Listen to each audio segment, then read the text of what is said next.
मोहन बाबू ने कमरे में घुसते ही कहा, सरप्राइज सरप्राइज। क्या सरप्राइज है पापा? सुमित उत्सुकता से बोला। सुमित और तान्या, ये लो, बगल वाली सोसाइटी में 2 BHK फ्लैट तुम्हारे लिए। वाट, ये आप क्या कर रहे हैं पापा? हमारे लिए अलग से फ्लैट? हम यहाँ खुश हैं पापा, क्यों तान्या? हाँ पापा, सुमित सही कह रहा है, मुझे यहाँ कोई दिक्कत नहीं है, तान्या बोली।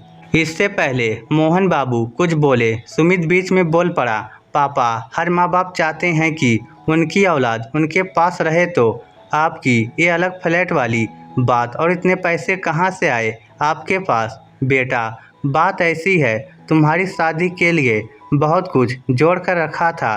तुम हमारे इकलौते बेटे जो ठहरे, बड़े अरमान थे, ये करूँगा वो करूँगा, सब धरे के धरे रह गए। क्योंकि तुमने लव मैरिज जो कर ली, तो शादी के तामझाम में होने वाला मेरा खर्चा बच गया, तो उसी से तुम दोनों के लिए एक फ्लैट। तुम दोनों कमाते हो, दोनों सुबह ऑफिस निकल जाते हो, EMI कुछ सालों की भर दिया करना, और कल को बच्चे होंगे तो उनके भविष्य के लिए अपना मकान होना बड़ी बात होगी। लो संभालो पेपर्स, कहकर मोहन बाबू ने पेपर्स सुमित और तान्या को दे दिए। आखिर दोनों ने पहले तो ना नुकुर की, मगर जब मोहन बाबू जिद पर अड़े रहे तो अलग फ्लैट में रहने के लिए राजी हो गए। अपना सामान लिए बगल वाली सोसाइटी में शिफ्ट हो गए। उसी रात सुधा ने मोहन बाबू से पूछा, एक बात पूछूं? हाँ पूछो ना सुधा, ये अलग फ्लैट दिलाने की मेरा मतलब आपको तो सुमित की पसंद भी स्वीकार थी, फिर तान्या को अपने से दूर करने की बात मुझे कुछ अटपटी सी लग रही है। सुधा, अटपटी सी बात जरूर है, मगर बात बड़ी गहरी है। जानती हो सुधा, बचपन से तुमने सुमित की हर तमन्नाओं को, गैर जरूरी इच्छाओं को हर बार पूरा किया, मेरे मना करने के बावजूद। इससे वह थोड़ा अड़ियल जिद्दी सा हो गया था, अपनी मनमर्जी करना, यहाँ तक कि उसने हमारे बिना पूछे, हमारे बिना देखे एक अलग ही समाज की लड़की से गुपचुप शादी तक कर ली। बच्चे बड़े होकर अपने ज़िंदगी के फैसले खुद लेते हैं, ठीक है, मगर क्या हम दोनों उसके दुश्मन थे, जो हमें बताना भी मुनासिब नहीं समझा? खैर, मैं उसका यहाँ भी बचपना समझकर चुप कर गया।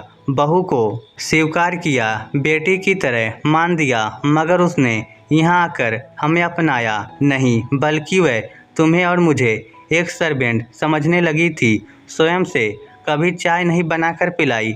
ऑफिस जाते समय, मम्मी आज राजमा चावल आलू गोभी, कभी ये कभी वो। और वह नालायक सुमित, उसे भी शायद हम दोनों नौकर ही लगने लगे थे। मुझे तो आदत है बाहर से सामान वगैरह लेकर आने की, मगर तुम्हें, अब हम बूढ़े हो रहे हैं सुधा, और बुढ़ापे में हर माँ बाप अपने बेटे बहुओं से उम्मीद करते हैं वे उनके लिए जिए, उनके साथ जिए। यहाँ तो तुम्हारे साथ जरा सा नमक तेज होने पर बदतमीजी होने लगी थी। उस दिन टीवी देखते हुए अचानक तान्या ने टीवी बंद कर दिया था, बिजली बिल बढ़ जाएगा कहकर। अरे अपने घर में अपनी टीवी पर मनपसंद प्रोग्राम नहीं देख सकते क्या हम?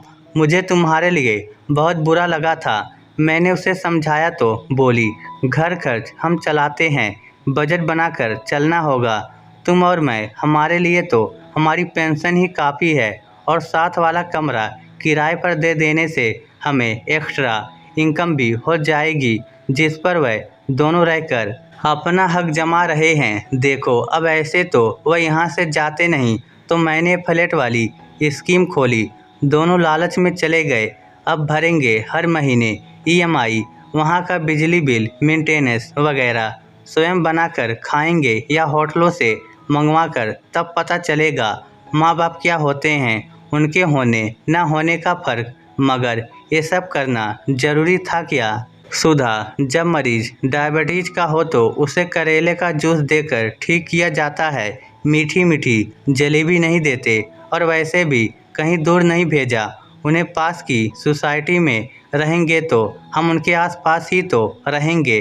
कल यदि वह अपनी गलतियों से सीखकर हमारे साथ रहना चाहेंगे तो कुछ शर्तों के साथ उन्हें साथ में भी रखेंगे, और यदि वह अपने स्वभाव में बदलाव नहीं करते तो सुधा जी ने प्रश्न दागते हुए कहा तो हम दोनों तो हैं ना, पहले भी थे आज भी हैं, साथ खाएंगे रहेंगे मगर स्वाभिमान के साथ। इस बार सुधा जी भी मोहन बाबू के साथ साथ मुस्कुरा उठी। इस स्टोरी को लेकर आपकी क्या राय है नीचे कमेंट करके हमें ज़रूर बताइएगा। धन्यवाद।